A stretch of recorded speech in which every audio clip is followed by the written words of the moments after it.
period, ending in the mid-6th century CE, was a time of great scientific and mathematical advancement. Hindus developed the counting system we use today, including the mathematical concepts of zero and decimals. Indian astronomers knew that the Earth orbits the Sun, and they calculated the length of a year with amazing precision.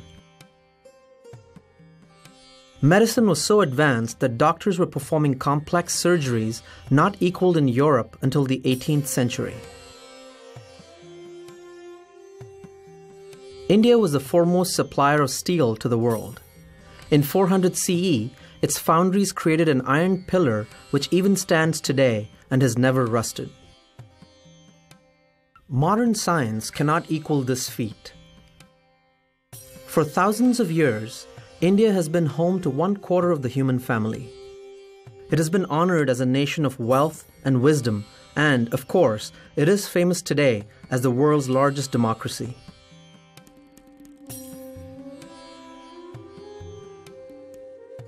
Hindu beliefs, practices, and saints. The religion of this land, Hinduism, has always been open-minded and tolerant, with the belief that truth is one, paths are many. Thus, Hindus respect all other religions. Hinduism is the only major religion that worships God in both male and female form, as well as with and without any attributes. The original Sanskrit name for Hinduism is Sanatana Dharma, meaning eternal religion. Most Hindus believe in a supreme God, many gods and goddesses, spiritual worlds, the divinity of the soul, dharma, karma, reincarnation, God realization, and liberation from rebirth.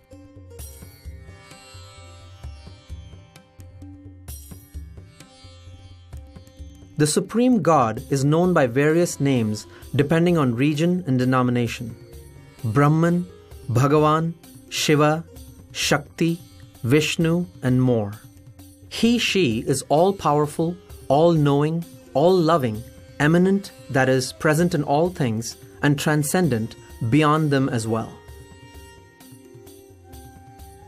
God exists within each person as Atman, the divine soul.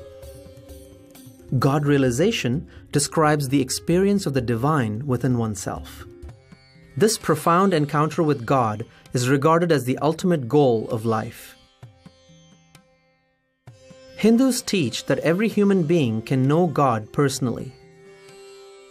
Hindus also worship other divinities. Each divinity has distinct powers and areas of responsibility.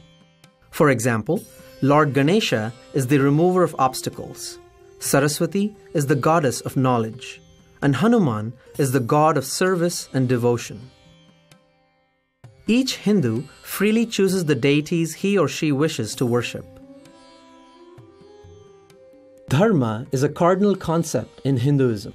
It includes righteousness, truth, sacred law, ethics, duty, justice, religion, and the laws of nature. Dharma means that which upholds. The dharmic principle of ahimsa or non-violence is important to this day. Mahatma Gandhi led India's independence in 1947 using non-violent means such as peaceful protests, boycotts, strikes, and speeches that aroused the nation to throw off British rule. He once said, "Non-violence is the greatest force at the disposal of mankind. It is mightier than the mightiest weapon of destruction devised by the ingenuity of man." In the 1950s, Martin Luther King Jr. understood the power of Gandhi's methods and went to India to meet his followers. He later applied those methods to fight for and win civil rights for America's black minority. In the same way, Cesar Chavez won rights for the farm workers of California. Gandhi also inspired Nelson Mandela in his fight for freedom and racial equality in South Africa. Today, everyone knows about the Hindu concept of karma, the law of cause and effect. It means that anything a person does, whether good or bad, will eventually return to him in this or a future life. A popular way of expressing this is, What goes around comes around. Reincarnation is the central Indian belief that the soul, Atman, is reborn in a new body time and time again to grow and mature through all the experiences human life has to offer. Eventually, every soul achieves salvation by realizing its oneness with God and is no longer reborn. Hindus do not believe in a Satan or an eternal hell. Worship is central to a Hindu's life. So, every Hindu home has a place of worship. It may be as simple as a shelf with pictures of deities, or an entire room dedicated to the family's daily worship. A worship ceremony called puja, performed elaborately or very simply every day in the temple or in the home shrine, invokes the divine beings for blessings and happiness. The puja ceremony includes sacred chanting, bathing the image of the deity, offering food, flowers, incense, and other sacred substances, and the waving of lights. Hindus practice yogic disciplines every day called sadhana. Sitting on the floor, often in a yoga posture, they chant, sing devotional hymns, repeat the name of God while counting on beads, or simply meditate in stillness and silence. The temple is revered as the home of God. There are millions of temples in India, many quite ancient. The most important of these mystically designed structures cover hundreds of acres and receive thousands of pilgrims each day. Every Hindu is expected to pilgrimage to temples and holy places far and wide. These pilgrimages unify the religion as tens of millions of people travel throughout the subcontinent and interact. Hinduism has a rich history of sages and saints, both men and women from all castes. Some of the great saints wrote detailed explanations of the Upanishads and related scriptures, such as Adi Shankara in the 8th century CE, Ramanuja in the 11th, and Vallabhacharya in the 15th.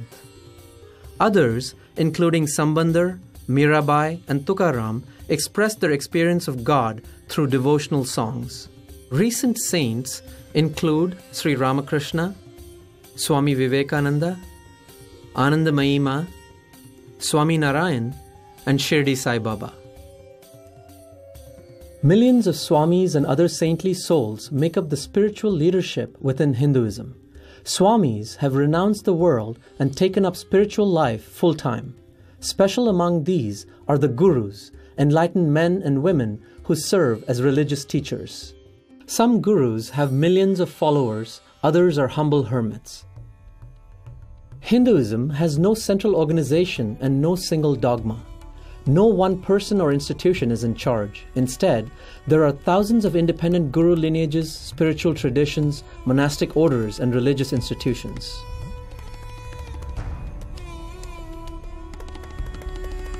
Hindu festivals.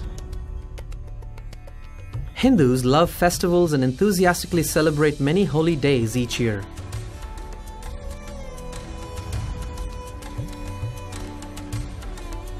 The biggest is called Diwali or Deepavali, the festival of lights. This 5-day event, held around the new moon in October or November, celebrates the victory of good over evil, light over darkness. Thousands of small lamps, including traditional clay oil lamps, are placed everywhere, and fireworks signal hope for mankind. It is a national holiday in India and in many countries with large Hindu populations. Barack Obama was the first U.S. president to celebrate Diwali in the White House. And wish you all a happy Diwali and a Saal Mubarak.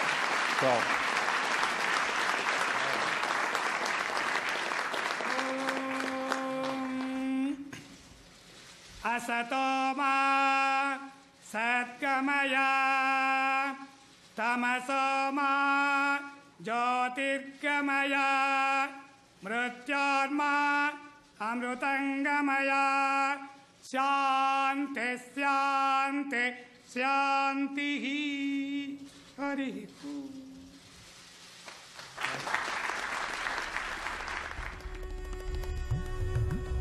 One special festival, the Kumbh Mela, takes place every 3 years at 4 sacred river sites.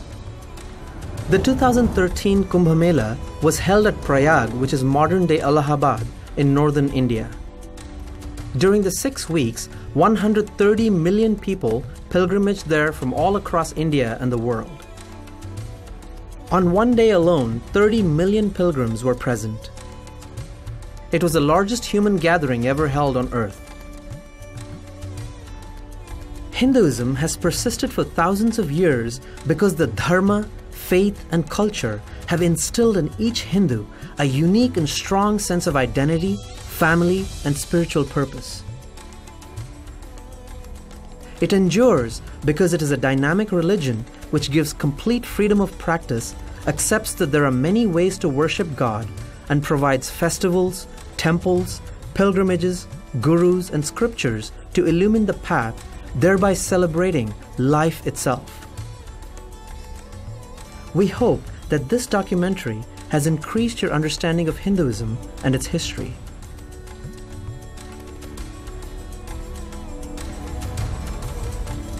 Namaste.